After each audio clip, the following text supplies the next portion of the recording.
Greetings students, welcome to today's lesson. As a recap of what we did the last time, we talked about participle phrases.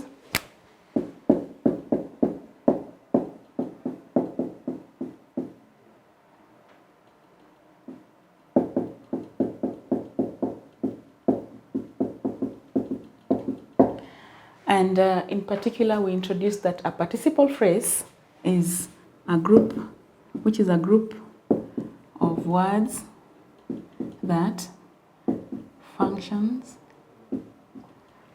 as a participle. We went ahead to describe what a participle is, and we say that a participle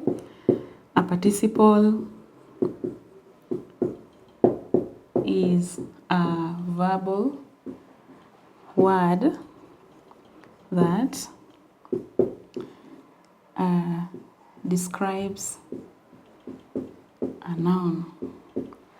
Okay, or maybe just say a verbal word that gives us more information about a noun, probably what the adjective does, but here it's a verbal word. For example, we say that expected gives us more information about visitors. Okay, so that in a sentence you can have the expected visitors have arrived. So expected there is not used as a verb, rather it is used as a participle where it gives us more information about the noun visitors. So we went ahead to say that now, having said that participle phrases are a group of words that function as a participle, we say that they are also they are introduced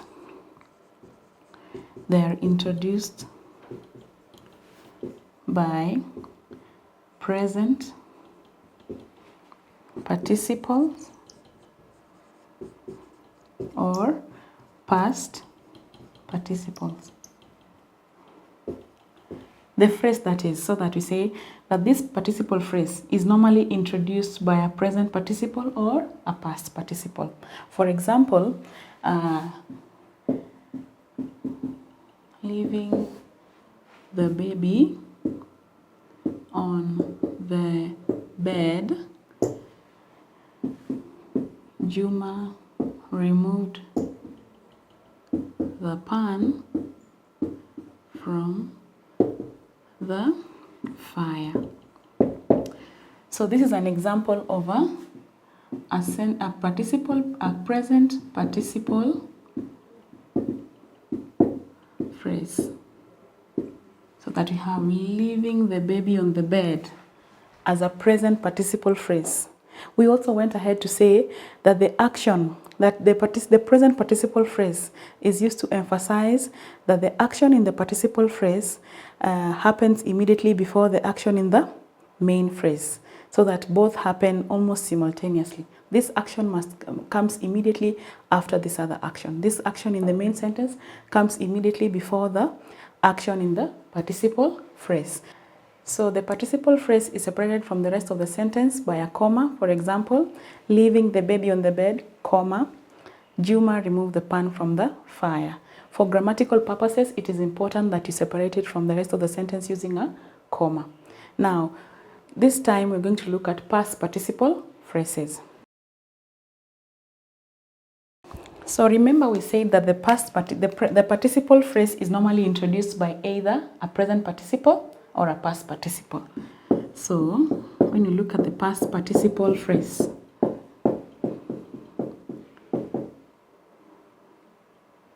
so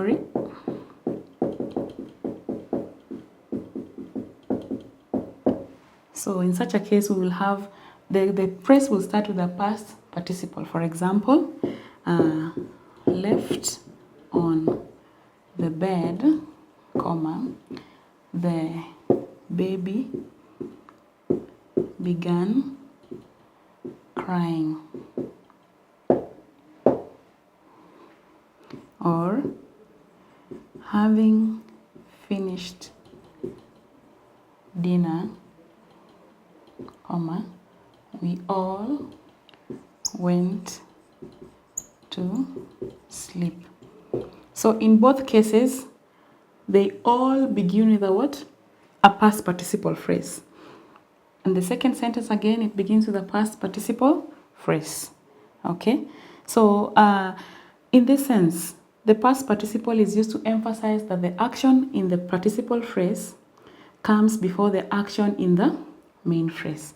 So the participle phrase, let me just say the function per se. The past participle phrase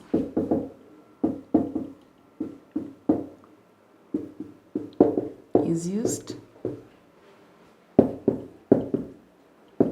to indicate that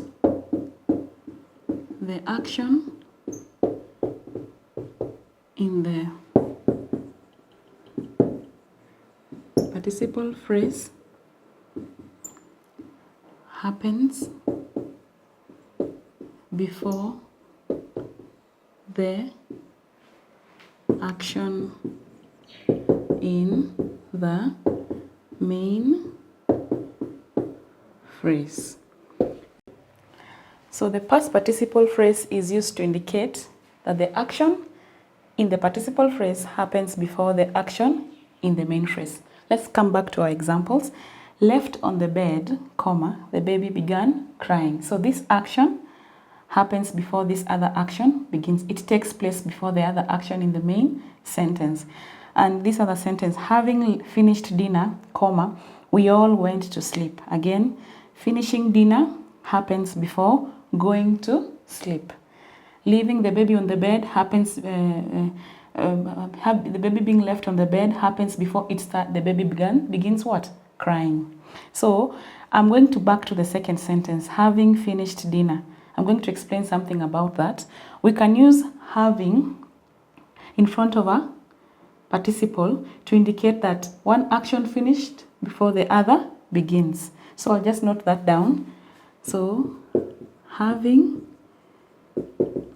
is also used with a past participle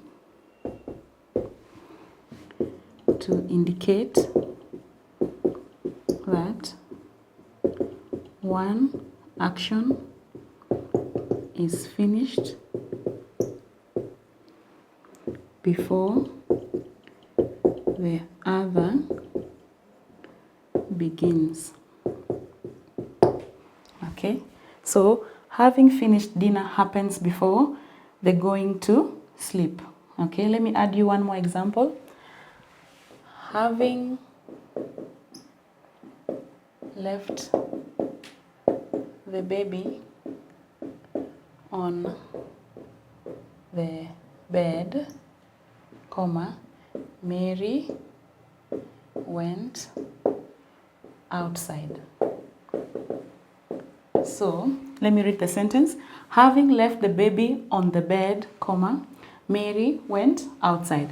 So the leaving the baby on the bed happens before this action happens before Mary going outside. So we can use having, or we can just use it on its own to indicate that that action happens before the other begins. Remember, the past participle is used to indicate that one action happens before the other begins. The action in the participle phrase takes place before the action in the that is expressed in the main sentence. Okay. One thing we also need to know that when with the participle phrase, both actions need to refer to the same person. Both actions need to refer to the same person. The action of leaving the baby on the bed and going outside need to be performed by the same action, so that we can say that the two actions must refer to the same person. Okay? For example, it's Mary who leaves the baby on the bed, and it is Mary who goes outside. So why this? Why say that the two actions must refer to the same person? This is to help us avoid the idea of dangling participle phrases. This, when you ensure that the two actions refer to the same person, it also helps us to avoid ambiguity. It helps us to avoid the idea of dangling participle phrases. What are dangling participle phrases? These are just participle phrases that refer to different things. The action in the participle phrase is different from it's performed by a different person. Okay, so the two actions do not correlate. The two actions, in the sense that the action in the participle phrase is not performed by the action in the main phrase. For example,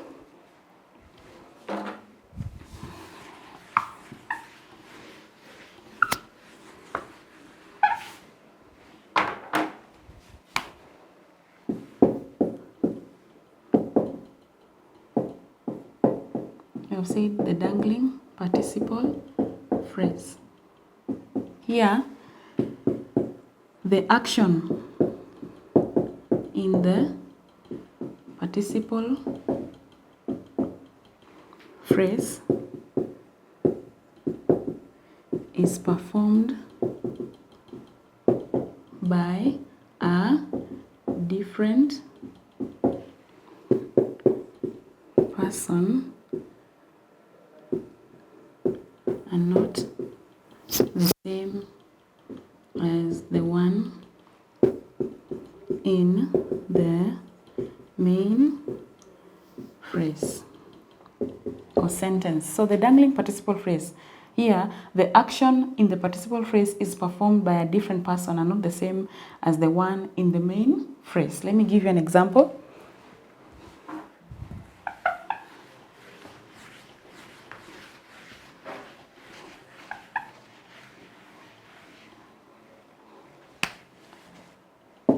Getting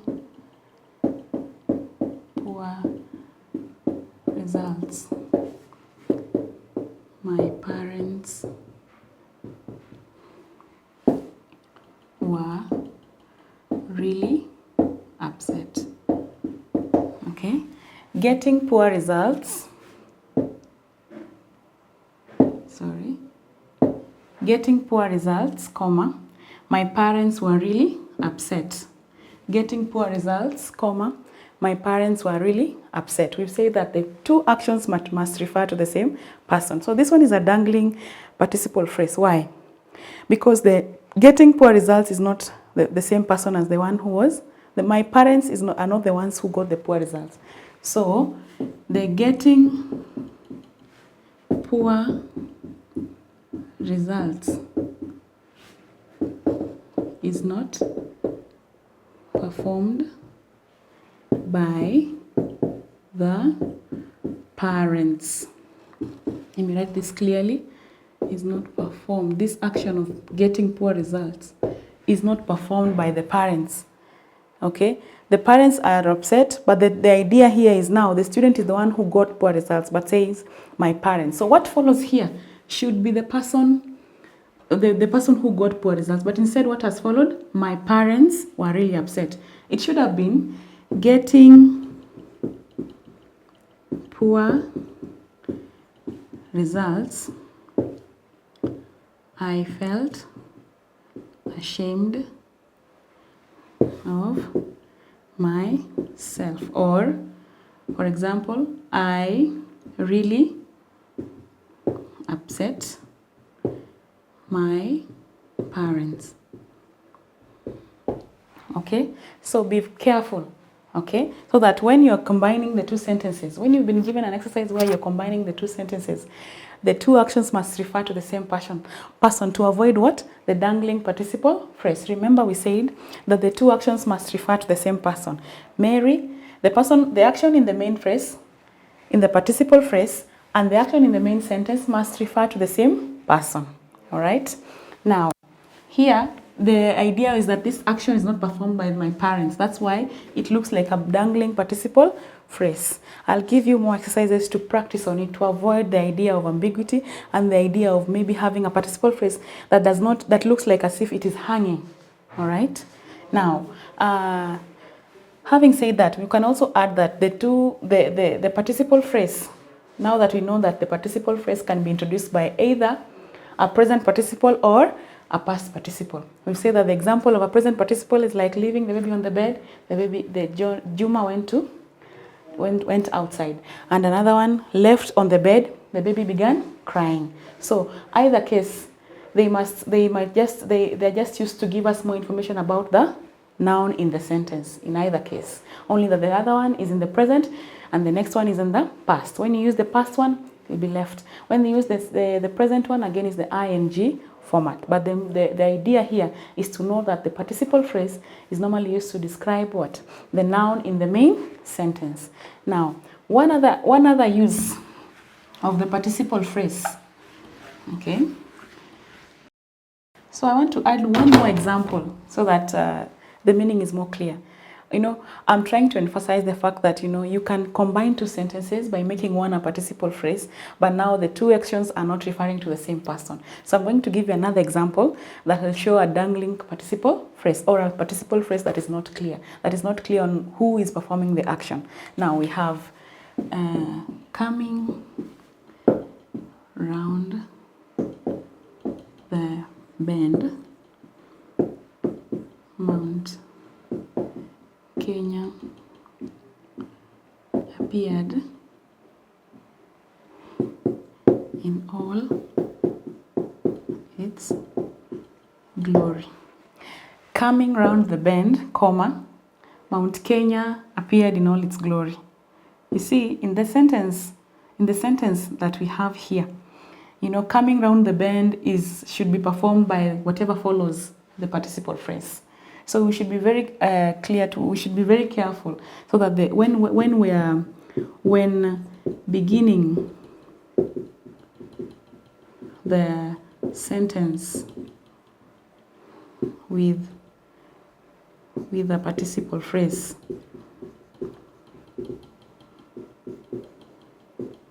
the meaning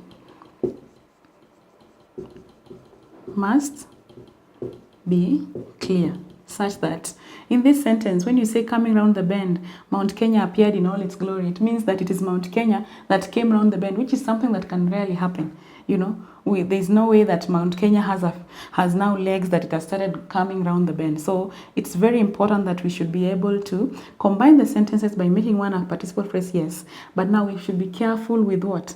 With the meaning that we're trying to pass across. All right, so that we avoid the idea of the dangling participle phrase. The two actions must refer to the same person, and the same person must be something, credible, not something that brings out the idea of maybe the sentence is not so clear or something like that. Now, having said that, we have finished on the idea of the past participle phrases and present participle phrases. Remember, we say that present participle phrases, they are used to emphasize that the action comes immediately after the action in the participle phrase. The action in the main sentence comes immediately after the action in the participle phrase. Now, in the past participle phrase, the action in the participle phrase happens before the action in the main phrase. Now, another difference between the two is that in the present participle phrase, the sentence begins with a present participle, and in the past participle phrase, the sentence begins with a past participle. Now, we've also said that we should be careful with dangling participle phrases, such that the two actions must refer to the same person, okay, and the meaning must be more clear. All right. And having said that, I would want to add something more before we finish. That we say that language is very important, okay? Such that when you're writing your compositions, you should be able to show that you have ability or maybe linguistic ability to express it in various forms. And one way that teachers of English ensure that know that a student is competent is by the use of a variety of sentences. And one thing that a participle phrase can help a student is when you're writing that composition, you're avoiding the idea of simplicity. You are showing creativity. So how do you show creativity? By having a variety of sentences. So the participle phrase can be one way of ensuring that you have a variety of what? Sentences in your composition. All right? Let me give you that note that I've just talked about, such that we are looking at the participle phrase in its entirety, having distinguished it in the sense that we have present and past. Now, how can it be useful to you as a student? Even as you're doing the exercises, before you do the exercises, you should also know that this one is also helping me in my spoken and also in my written. When I'm speaking, someone will know that I know English because I'm using a variety of sentences, or even when writing, I'm using a variety of sentences. So the participle phrase, therefore, you can write that. Therefore, the participle phrase is useful in sentence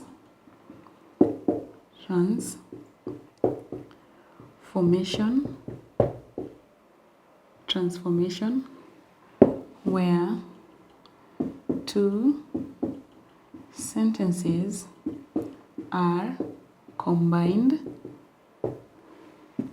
by making one a participle phrase. For example,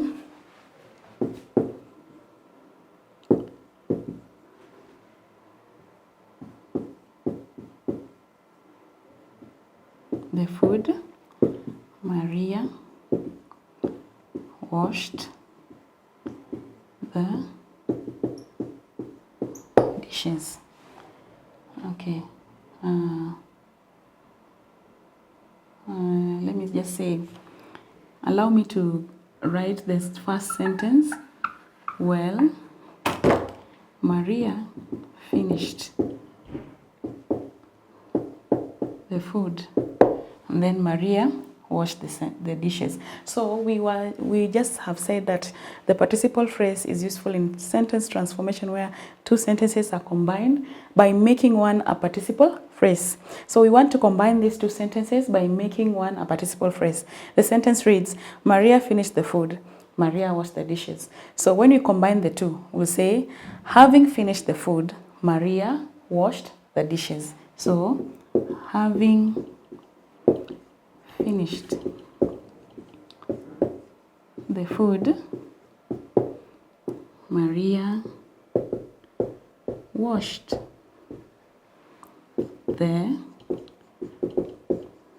dishes. So that as you're writing, as you're speaking, you can always, create variety in the way you're speaking by using the what? The idea of a participle phrase. So having finished the food, Maria washed the dishes. So I want to give you a small assignment so that it can help you practice on the idea of the dangling participle phrase and the idea of the past and present participle phrase for exercise and maybe to master the skill well.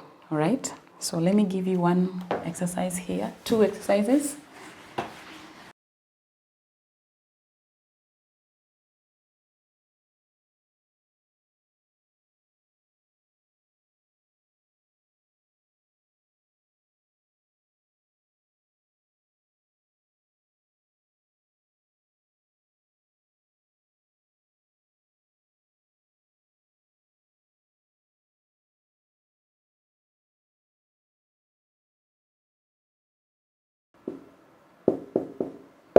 Okay, so improve the dangling expression to make them clear and sensible in the sentences below.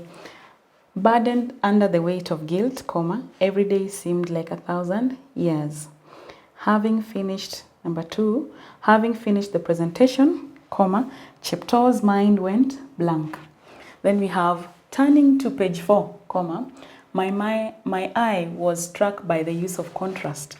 Then number 4, being made of porcelain, Jane handled the vase carefully. If you look at those sentences, there is some sense of lack of clarity. So I want you to improve them, okay, with the skill that I've just shown you. Make sure that whatever the two actions must be performed by the person, and it should be clear, all right, so that it doesn't create ambiguity or maybe the idea of dangling expressions. I want to add you one more exercise before we come to the end of our lesson.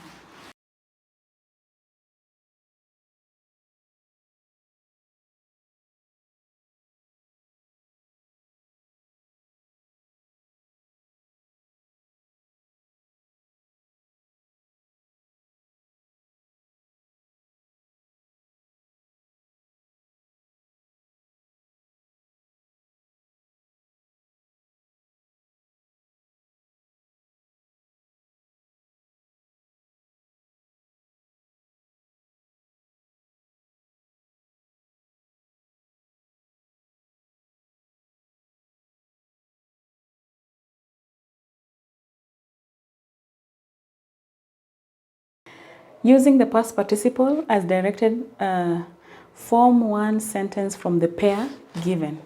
So question 1, the girls talked non-stop. They reminisced from dawn to dusk. This is R. They reminisced. They reminisced from dawn to dusk. Use a present participle now to combine the two sentences. The kite rose beyond the treetops. It seemed to dance in the wind. Use a present participle. So combine the two sentences by making one a participle phrase, but it should be a present participle phrase. He was stranded in the dark alley. Question 3. The little boy slept. Use a past participle. Question 4. The house help had washed her clothes. She hung them on the wash line. Use a past participle. Number 5. The salesgirl had wrapped the gift. She handed it to the customer. Use a past participle. So in all the sentences, you will follow the instructions given in the brackets, ensuring that you combine the two sentences by making one a participle phrase. Now it will either depend on what has been mentioned in the brackets. If it is present, combine it by making one a present participle phrase, and maybe if it is past, combine it by making one a participle phrase. Now we have come to the end of the lesson. Next time we're going to look at something else.